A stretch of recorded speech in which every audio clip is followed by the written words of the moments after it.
Hello दोस्तों, कैसे हैं आप? आपका स्वागत है नीरज स्टडी जीके जीएस में।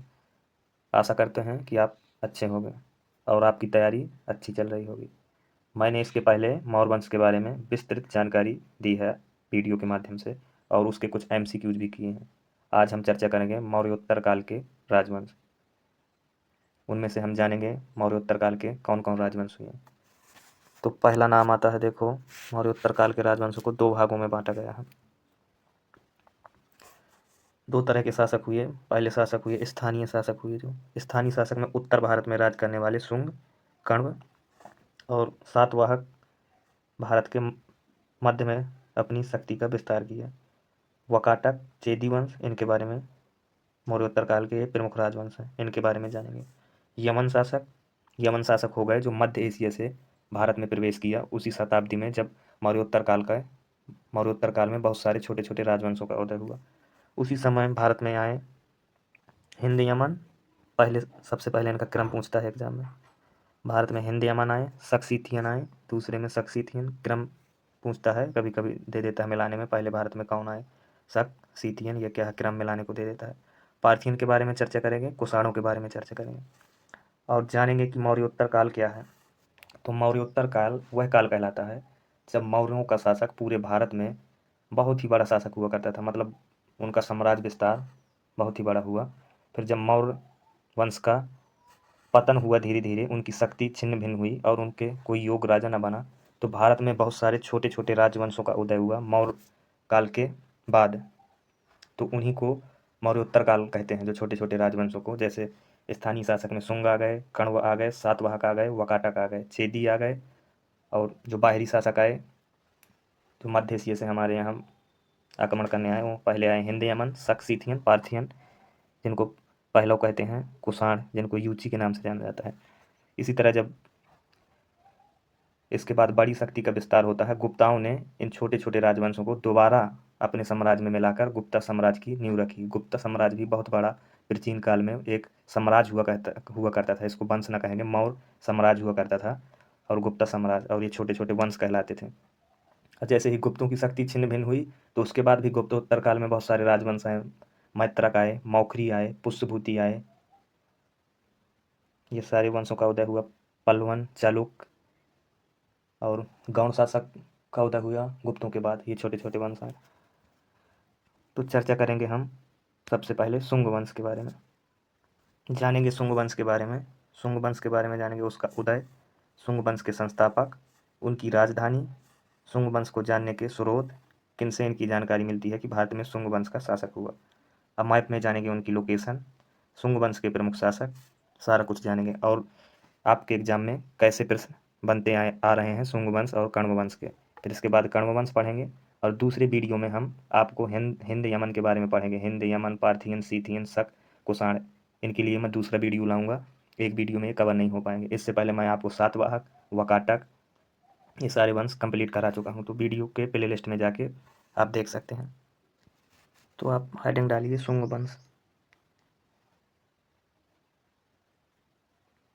शुंग वंश का कार्यकाल कब से कब तक रहा?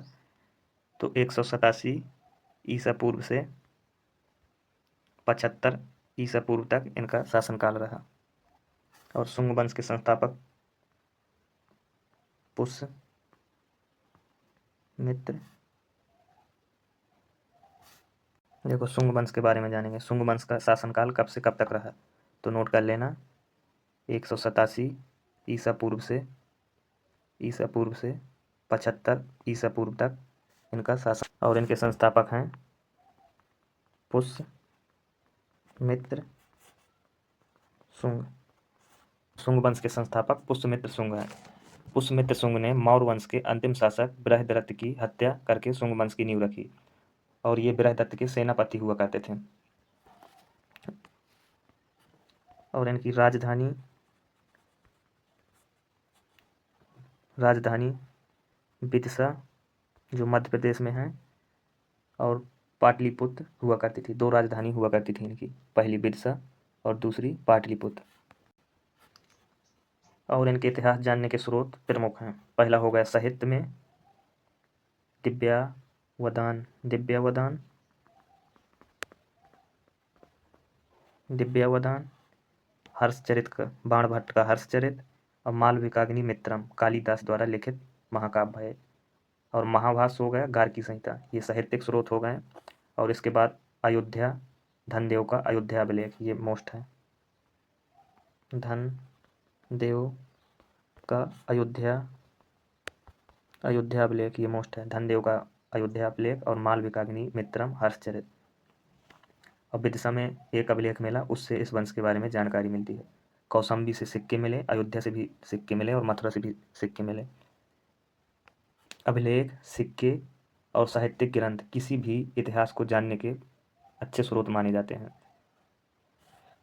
और इनके बारे में एक फैक्ट है, कालिदास शुंग वंशों को वैम्बिक वंश का ब्राह्मण मानते थे। वैम्बिक वंश का ब्राह्मण नोट कर लेना,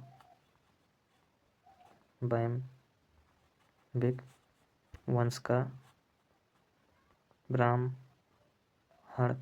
मानते थे। और धनदेव का अयोध्या अभिलेख पुष्यमित्र द्वारा 2 अश्वमेध यज्ञ कराने की जानकारी देता है। तो एग्जाम में पूछ लेता है कि कौन सा अभिलेख है जो पुष्यमित्र शुंग को 2 यज्ञ कराने की जानकारी देता है, तो धनदेव का अयोध्या अभिलेख है। और अश्वमेध यज्ञ पतंजलि के द्वारा संपन्न कराए गए थे। पुष्यमित्र शुंग ने भरहुत का स्तूप बनाया, ये याद कर लेना, भरहुत का स्तूप, जो मध्य प्रदेश जिले में स्थित है, नहीं मध्य प्रदेश राज्य में स्थित है।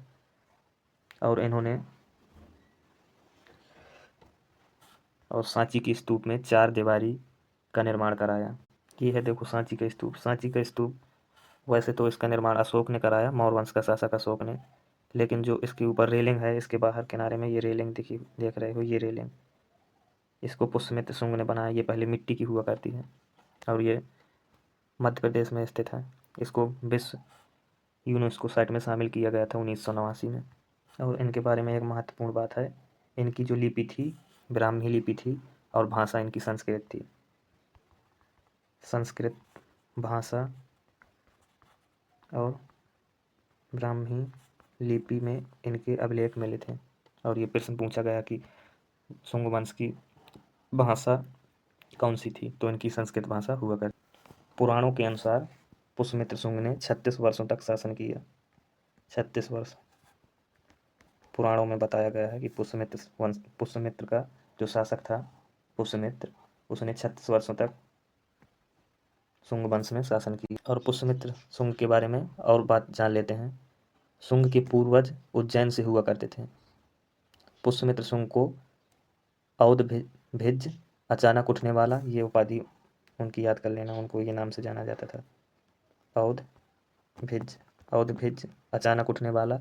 और सर्वतात का संकर्षण वैदिक पुनर्जागरण का काल माना जाता था इनको। और ये ब्राह्मण वंश की शुरुआत करने वाले पहले शासक हुए। मनुस्मृति की रचना शुंग काल के लगभग ही मानी जाती है। मैप में देख सकते हो इनकी लोकेशन। शुंग वंशों का साम्राज्य यहाँ उत्तर पूर्वी भारत में और मध्य भारत में विदिशा मालवा का क्षेत्र, और पूर्वी भारत में नेपाल की तराइन से फैला हुआ था। और यहाँ ये हो गया मध्य एशिया, जहाँ से हिंद, यमन, शक, सीथियन, कुषाण वंश के लोग आए थे, इस एरिया से भारत में आए थे। तो देख सकते हो इनकी लोकेशन। इसके बाद पुष्यमित्र शुंग के बाद शुंग वंश में अगला शासक आया, उसका बेटा अग्निमित्र। अग्निमित्र के बारे में जानेंगे। अग्निमित्र पुष्यमित्र शुंग के पश्चात उसका पुत्र अग्निमित्र शासक हुआ। कालिदास के सुप्रसिद्ध काव्य मालविकाग्नि मित्रम का मुख्य नायक अग्निमित्र है। मालविकाग और अग्निमित्र की प्रेम कहानी का वर्णित है। मालविकाग्नि मित्र में अग्निमित्र की आमात्य परिषद का उल्लेख किया गया है। जो अग्निमित्र है ये पुष्यमित्र शुंग का बेटा था, जो अगला शासक बना। और कालिदास द्वारा लिखित मालविकाग्नि मित्रम, ये एग्जाम में पूछ सकता है कि मालविकाग्नि मित्रम के लेखक कौन है, तो कालिदास इसके लेखक हैं। और इसका नायक है पुष्यमित्र शुंग का बेटा अग्निमित्र। इसके बारे में इतना ही फैक्ट है। और जानेंगे अग्निमित्र के पश्चात उसका पुत्र सुजेष्ठ शुंग वंश का शासक बना। इसके सिक्कों पर उसका नाम जेठ मित्र भी मिलता है। इसके सिक्कों पर, ये सिक्के चलवाए थे तो इनके सिक्कों पर जेठ मित्र इसका नाम मिलता है। और अगला शासक हुआ सुजेष्ठ के बाद वसुमित्र। सुज्येष्ठ के बाद वसुमित्र शासक हुआ। वसुमित्र शासक हुआ, जिसकी हत्या कौशल के मूलदेव ने कर दी थी। अगला शासक आया वज्रमित्र शासक हुआ, जिसका शासनकाल महत्वहीन था। वज्रमित्र का उत्तराधिकारी आया भागभद्र आपके लिए थोड़ा इंपॉर्टेंट हो जाता है। भागभद्र के बारे में एक जानकारी है कि भागभद्र के दरबार में ग्रीक शासक एंटियल किट्स का राजदूत, ये एग्जाम में बार बार पूछा जाता है कि भागभद्र किसके दरबार में एक ग्रीक शासक का राजदूत हेलियोडोरस रहता था, तो भागभद्र के दरबार में रहता था। भागभद्र शुंग वंश का एक शासक हुआ करता था। इसके बारे में यही बात है कि भागभद्र के दरबार में एंटियोलस किट्स का राजदूत हेलियोडोरस रहता था। भागवत धर्म से प्रभावित होकर हेलियोडोरस ने बेसनगर, जो मध्य प्रदेश में स्थित है, वासुदेव के सम्मान में एक गरुड़ स्तंभ की स्थापना की। फैक्ट है ये कि गरुड़ स्तंभ की स्थापना किसने की, तो गरुड़ स्तंभ की स्थापना हेलियोडोरस द्वारा विदिशा में की। बेसनगर, जो वर्तमान विदिशा के नाम से जाना जाता है, मध्य प्रदेश में गरुड़ स्तंभ की स्थापना की थी। और गरुड़ स्तंभ के बारे में 3 शब्द याद कर लेना, दंभ दूसरा, छाया तीसरा, अप्रमाद। ये शब्द एग्जाम में पूछे जाते हैं। तीनों शब्द याद कर लेना भाई, याद करने का ही रोल है। एग्जाम निकालना है तो याद तो करना पड़ेगा। जीके को वैसे बार बार याद करना, टीचर का रोल आपके उसमें 20% ही रहता है। बाकी जैसे आप फैक्ट याद करोगे उतना ही आपका जीके मजबूत होगा। तो देखो एग्जाम में बार बार पूछा गया है कि गरुड़ स्तंभ में दंभ आत्मनिग्रह का प्रतीक है, और छाया त्याग का, और अप्रमाद सतर्कता का। तो एग्जाम में आपसे ऐसा क्वेश्चन पूछा है, गरुड़ स्तंभ में लिखित शब्द अप्रमाद किसका प्रतीक है? तो ये सतर्कता का प्रतीक है। तीनों याद रख लेना, अपने कॉपी में लिख लीजिए। दंभ आत्मनिग्रह का प्रतीक है, छाया त्याग का प्रतीक है। और शुंग वंश का अंतिम शासक बार बार एग्जाम में पूछा जाता है। शुंग वंश का अंतिम शासक था देवभूति शुंग वंश का अंतिम शासक हुआ करता था, और इसकी हत्या उसके ब्राह्मण मंत्री वसुदेव, ये याद रख लेना। वसुदेव और देवभूति में पहले देवभूति आता है, पहले देवता आते हैं। देवता शुंग वंश में अंतिम शासक था ये देवभूति। ट्रिक है, देवभूति अंतिम शासक था। इसके मंत्री ने वासुदेव ने इसकी हत्या कर कण्व वंश की नींव रखी। कण्व वंश की नींव रखी। पुष्यमित्र शुंग के बारे में एक और फैक्ट है। पुष्यमित्र शुंग हिंद यमन शासक मेनांडर को पराजित किया था। मेनांडर ये नाम याद रख लेना, इसे पुष्यमित्र शुंग ने हराया था। वही मेनांडर है, ये वही मेनांडर है जो बौद्ध दार्शनिक नागसेन से मुलाकात की और उनके वार्तालाप के बीच एक पुस्तक लिखी गई थी। इस पुस्तक का नाम भी याद रखना, जिसे मिलिंद पन्हू के नाम से जाना जाता है। ये याद रख लेना। ये पुस्तक पूछी जाती है कि मिलिंद पन्हू के रचयिता कौन है, तो ये पुस्तक के रचयिता है नागसेन, और इसमें मेनांडर और नागसेन के बीच वार्तालाप का वर्णन मिलता है। अगला वंश आ जाता है हमारा कण्व वंश। कण्व वंश कब से कब तक शासन किया? 75 ईसा पूर्व से 30 ईसा पूर्व के लगभग। इनका ज़्यादा शासक नहीं हुआ, इनके 4 ही राजा थे। इनके संस्थापक माने जाते हैं वसुदेव, जिन्होंने देवभूति की हत्या कर इस वंश की नींव रखी। देवभूति कौन है? शुंग वंश का अंतिम शासक देवभूति है। इसकी हत्या कर वासुदेव ने कण्व वंश की स्थापना की। इस वंश में 4 शासक ही हुए, इनमें से वसुदेव, भूमिमित्र, नारायण, सुशर्मन। नाम याद रख लेना चारों शासक के, वसुदेव, भूमिमित्र और सुशर्मन इंपॉर्टेंट है। और वसुदेव कण्व वंश का संस्थापक पूछा जाता है और अंतिम शासक पूछा जाता है। तो ये दोनों नाम याद रख लेना भाइयों। और सुशर्मन की हत्या कर दी थी सिमुक ने। सिमुक वही सिमुक है जिसने सातवाहक साम्राज्य की नींव रखी। सातवाहक साम्राज्य ने मौर्य वंश से अधिक वर्षों तक शासन किया है। ऐसा वैसा साम्राज्य नहीं है। सातवाहक साम्राज्य के बारे में मैं पहले ही वीडियो बना चुका हूँ, आप उस वीडियो को देखिए और समझिए सातवाहक के बारे में। गौतमीपुत्र, सतकर्णी, पुलवामी, हाल ये सारे शासक मैं पढ़ा चुका हूँ। सातवाहक से क्वेश्चन बनते हैं, जाके उस वीडियो को देखिए। आप मैप में देख सकते हैं सातवाहक की लोकेशन। ये रहा सातवाहक वंश, छोटा सा वंश था, ज़्यादा शक्तिशाली वंश नहीं रहा। 4 राजा ही इसके हुए और इन्होंने 45 साल के लगभग शासन किया। तो चलो हम रिकवर करते हैं मौर्योत्तर काल के ये दो राजवंश। शुंग वंश जो था इसकी स्थापना की थी पुष्यमित्र शुंग, मौर्य वंश के अंतिम शासक बृहदत्त की हत्या करके। बृहदत्त कौन हुआ करता था? मौर्य वंश का अंतिम शासक। और ये पुष्यमित्र शुंग उसका सेनापति हुआ करता था। उसने इसकी हत्या कर शुंग वंश की नींव रखी। शुंग वंश ने कब से कब तक शासन किया? 187 ईसा पूर्व से 75 ईसा पूर्व तक। और शुंग वंश की राजधानी क्या हुआ करती थी? तो इनकी दो राजधानी हुआ करती थी, एक विदिशा, दूसरा पाटलिपुत्र। और शुंग वंश के जानने के स्रोत के बारे में मालविकाग्निमित्रम और दिव्यावदान, महाभास, हर्षचरित, बाणभट्ट के द्वारा लिखित, और धनदेव का अयोध्याभिलेख, और कुछ सिक्के जो इनके वंश के बारे में जानकारी देते हैं। और पुष्यमित्र शुंग के बारे में एक फैक्ट है कि ये मिनांडर को पराजित किया था। जो हिंद यमन शासक हुआ करता था वही मिनांडर है, जिन्होंने बौद्ध दार्शनिक नागसेन से मुलाकात की और मिलिंद पन्हु नामक पुस्तक की रचना हुई। इनके बाद वार्तालाप का वर्णन है इस पुस्तक में। और इसके बाद क्या होता है? अग्निमित्र आता है, दूसरा शासक, उसका पुत्र अग्निमित्र। अग्निमित्र के बारे में फैक्ट है कि अग्निमित्र कालिदास के मालविकाग्निमित्रम का हीरो रहा, मतलब नायक की भूमिका निभाई। जैसे नायक मूवी में देखते नहीं है आप, नायक की भूमिका में एक मूवी में एक हीरो हुआ करता है और एक हीरोइन, उसी तरह ये पुस्तक का मालविकाग्निमित्रम का ये हीरो ही हुआ करता था, अग्निमित्र। इसके प्रेम प्रसंगों का वर्णन है उस पुस्तक में। इस पुस्तक की रचना किसने की थी? तो कालिदास के द्वारा लिखी गई पुस्तक है। फिर उसके बाद कौन आता है इसके शासक में? तो सुजेष्ट आता है। सुजेष्ट का नाम जेठ मित्र मिलता है इसके सिक्कों पर। इसके बारे में इतना ही महत्वपूर्ण फैक्ट है। और सुजेष्ट के बाद कौन आता है? वसुमित्र। वसुमित्र के बाद आता है वज्रमित्र। वज्रमित्र के बाद भागवत। भागवत के बारे में महत्वपूर्ण फैक्ट है। भागवत के दरबार में ही इंटिएलस कीट्स का राजदूत हेलियोडोरस आया था और उसने बेसनगर, जो वर्तमान का बिदसा है, उसमें गरुड़ स्तंभ की एक स्थापना की थी। उसमें 3 शब्द याद रखने ना, दम्भ, छाया, अप्रमाद।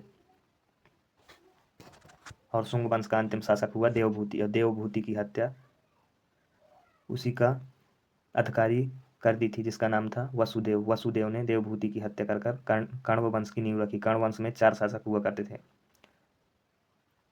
वसुदेव, भूमिमित्र, नारायण, सुशर्मन। सुशर्मन अंतिम शासक हुआ। सुशर्मन की भी हत्या कर दी थी सिमुक ने, और सिमुक ने ही सातवाहक वंश की स्थापना की। सारा रिकॉल कर दिया एक बार में। और जानेंगे इसके 2 वंशों से कैसे क्वेश्चन बने हैं एग्जाम में, हम जानेंगे, आपको क्वेश्चन दिखाएंगे हम।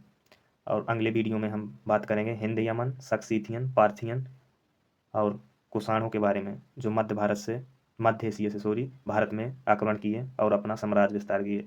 इन 4 वंशों में सबसे प्रमुख होगा कुषाण वंश। कुषाणों में कनिष्क इसका प्रमुख शासक हुआ करता था। कनिष्क के बारे में जानेंगे, रुद्रदामन के बारे में जानेंगे। अगले आपके एग्जाम के पॉइंट ऑफ व्यू से सारा कुछ कवर करवा दिया गया है शुंग और कण्व वंश के बारे में। तो चलो चलते हैं हम एग्जाम में कैसे क्वेश्चन बने हैं इस वंश से। चलो देख सकते हैं शुंग वंश और कण्व वंश से कुछ महत्वपूर्ण प्रश्न बने हैं पेपर में। तो देखिए, पहला प्रश्न है, निम्नलिखित में से कौन शुंग वंश का संस्थापक प्रथम शासक है? तो इसका राइट आंसर हो जाएगा पुष्यमित्र शुंग। और शुंग द्वारा उपयोग की जाने वाली लिपि ब्राह्मी का एक प्रकार थी, और इसका उपयोग किस भाषा में हुआ करता था? तो देखो, मैंने आपको पहले ही बताया था, इनकी जो लिपि थी तो ब्राह्मी लिपि थी और भाषा इनकी संस्कृत हुआ करती थी। और ये SSC GD 2024 में पूछा गया क्वेश्चन है, और इसके पहले SSC GD 2022 में पूछा गया क्वेश्चन। अगले 2 क्वेश्चन है, कण्व वंश का संस्थापक कौन है? GD में पूछा गया क्वेश्चन है, CGL। तो इसका संस्थापक है वासुदेव। वासुदेव इसका संस्थापक है। तो ये आसान सवाल पूछे जाते हैं, बच्चे इन वंशों को पढ़ते नहीं हैं, ज़्यादातर फोकस करते हैं गुप्ता वंश और मौर्य वंश, और ये छोटे छोटे नाम याद करने में उनको दिक्कत जाती है, और एग्जाम में क्वेश्चन, आसान क्वेश्चन गलत कर देते हैं। देखो कितना आसान क्वेश्चन है। पुष्यमित्र शुंग की राजधानी कहाँ थी?